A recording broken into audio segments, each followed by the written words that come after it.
r/NoSleep. We never opened the window after midnight. The creak of the floorboards beneath my feet seemed deafening in the silent house. I tiptoed to my room, hoping Mom wouldn't wake up.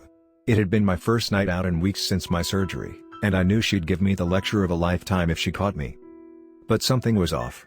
The air felt thick, pressing down on me like an invisible weight. As I slid into bed, a strange, chilly breeze brushed across my face. The window was open. I was sure I'd closed it before leaving. My heart raced, but I tried to brush it off. Maybe I'd forgotten. But as I reached to pull it shut, a voice echoed softly from the shadows outside. "Sammy. It's me, Jamie." I froze. Jamie was my younger brother. He had passed away 3 years ago. My mind scrambled for a logical explanation, but deep down, I knew. This wasn't right. "Sammy, please. I need to come inside. It's so cold out here." The words were barely a whisper, yet they filled the entire room. My hands shook as I stepped away from the window. I wasn't about to open it. I remembered Mom's warning, the one she'd given me since we moved into this house a decade ago. Never, under any circumstance, open the window after midnight. We never talked about why.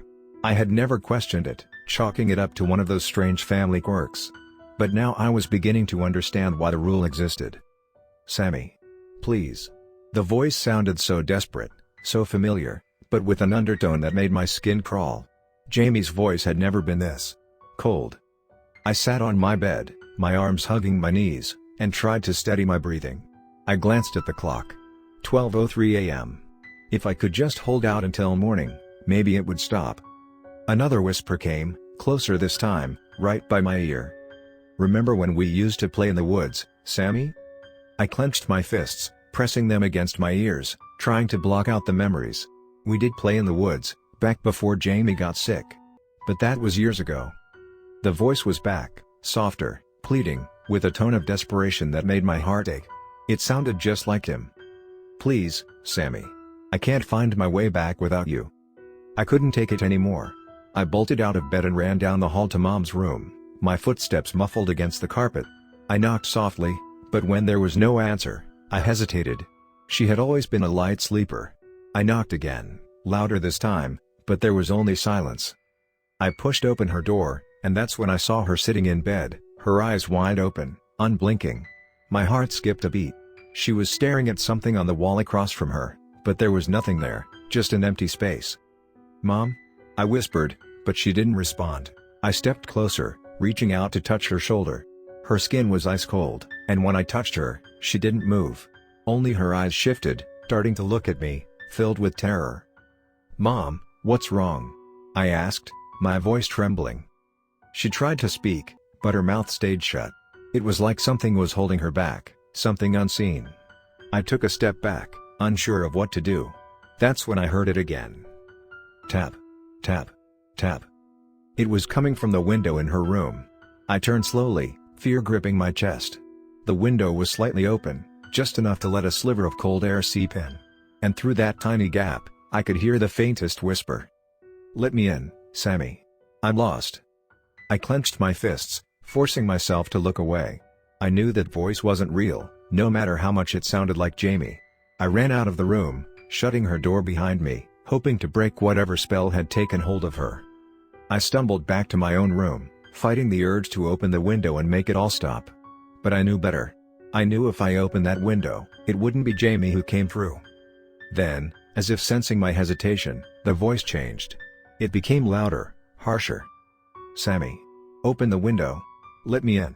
It growled, losing all familiarity, turning into something dark, something angry. I backed away, my heart racing. I squeezed my eyes shut, chanting to myself that it wasn't real. But then I heard something that made my blood run cold. My mother's voice, soft, pleading, like she was trying to break free from whatever had taken hold of her. "Sammy. Please. Don't open it." And then, silence. The voice outside stopped, replaced by an overwhelming quiet that was somehow worse. I couldn't move. My mind screamed at me to check on her, but fear had me rooted in place. All I could do was sit there, listening to my own ragged breathing, waiting for morning to come. The hours ticked by, each minute stretching into eternity. And then, just before dawn, I heard it again. A single, Sharp knock at the door. My heart stopped. I didn't move. Tap. Tap. Tap. Came the sound from the window. I took a deep breath, reminding myself of Mom's rule. I didn't look, didn't respond. I sat there, clutching my knees to my chest, willing myself to stay calm until the sun rose and the whispers faded with the darkness. When morning finally came, I forced myself to check on her. I opened her door slowly, expecting to find her still staring at the wall. But her bed was empty, the sheets cold.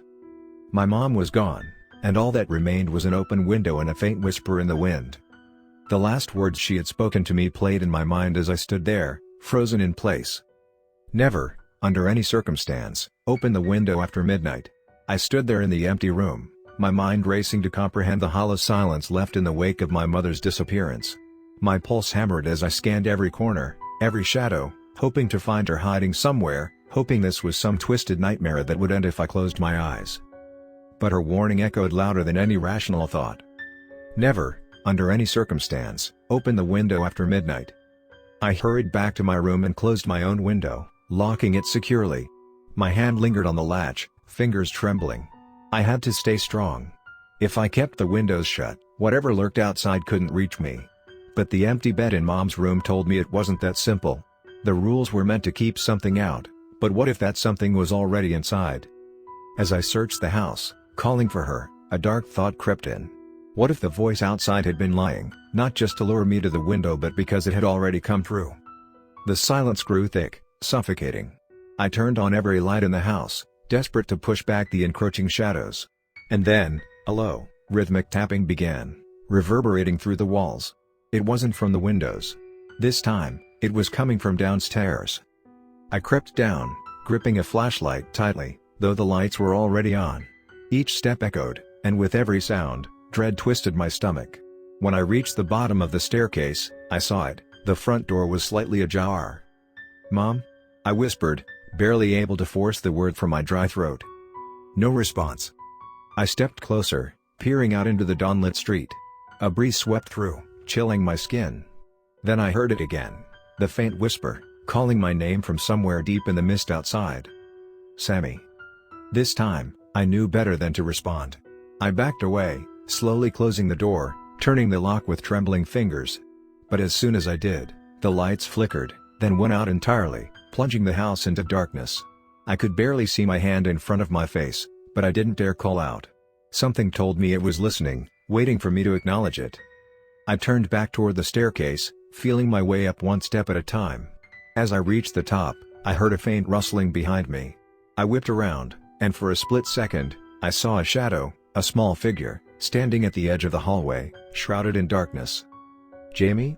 The name escaped my lips before I could stop myself. The figure didn't respond, just stood there, its head tilted at an unnatural angle, as if studying me. My heart raced, but I couldn't look away. It took a step closer, its bare feet soundless against the floor, its eyes gleaming with a cold, unsettling light. Then, it spoke in a voice that was almost Jamie's but too hollow, too empty. "Why did you leave me outside, Sammy? I waited for you." The figure took another step forward, and I backed away, bumping against the wall. My mind screamed at me to run, but my legs felt like lead. "Why did you let me get lost?" it whispered, stretching out a pale, shaking hand. "I didn't. Jamie, My voice broke. This couldn't be him. Jamie was gone. This thing was something else, something pretending to be him. The figure stopped, lowering its hand, and for a moment, I thought it might disappear. But then it tilted its head again, a smile stretching across its face, too wide, too sharp. "You don't belong here, Sammy," it said in a soft, almost gentle voice. "None of us do." The lights flickered back on, and just like that, the figure vanished. I stood there, gasping, clutching the wall for support. I didn't know what was happening, but I knew I needed to get out of this house. I grabbed my keys and darted down the stairs, out the door, and into the pale morning light. Once outside, the air felt easier to breathe, the weight lifting from my chest. I walked aimlessly, trying to clear my mind, desperate to shake off the lingering fear. I couldn't go back. Not until I understood what was going on. I decided to visit our neighbor, Mrs. Hargrove, who'd lived on this street since before we moved in. Maybe she knew something. Mrs. Hargrove opened the door, her kind eyes widening when she saw me. "Sammy? Is everything alright, dear?" I tried to keep my voice steady as I explained everything, the voices, the warnings, the figure that looked like Jamie. She listened, her expression darkening with each word.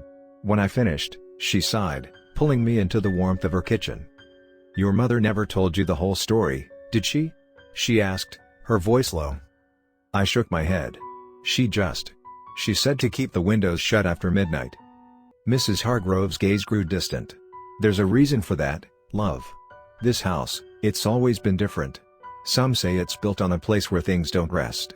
People who go missing, well, they don't always stay gone." I felt a chill run down my spine. "What do you mean?" She took a deep breath. "It's not uncommon to hear voices, see familiar faces. They're not real, Sammy. They're echoes, shadows of those who passed but can't find peace. If you let them in, if you invite them across the threshold, they become part of this world again. They need someone to open the door for them, or the window." "Is that what happened to Jamie?" I whispered, my heart heavy. Mrs. Hargrove reached over, patting my hand. "No, dear. Jamie is at peace. But there are others. Others who aren't. They know what you want to see, what you want to believe." Her words struck a chord, and something within me snapped into place. I remembered the voice's desperation, the way it grew angry when I refused. It wasn't Jamie. It was something else entirely. I left Mrs. Hargrove's house with a new resolve. I had to return. I couldn't let whatever was inside that house take root, to stay there, waiting for the next person to fall for its trap. That night, I prepared myself, clutching a bag of salt, candles, and an old family Bible Mrs. Hargrove had given me for protection. As midnight approached, I sat in the center of my room, surrounded by a circle of salt. I held the Bible tightly, whispering the verses Mrs. Hargrove had taught me. Outside, the wind howled, and then came the familiar tapping on the window. "Sammy. Let me in." The voice was louder this time, angrier. The windows rattled as if something was clawing at them, desperate to get inside. I kept chanting, holding my ground as the tapping turned into furious banging, shaking the entire room. The lights flickered, but I refused to look, refused to give it the satisfaction of my fear. Finally, after what felt like an eternity, the noise stopped. The air grew still, heavy with silence. I opened my eyes, and for a moment, everything was calm. But then I heard a soft voice behind me. "Thank you, Sammy." I turned, heart racing, but there was nothing there. Just the lingering echo of that voice, fading into the night.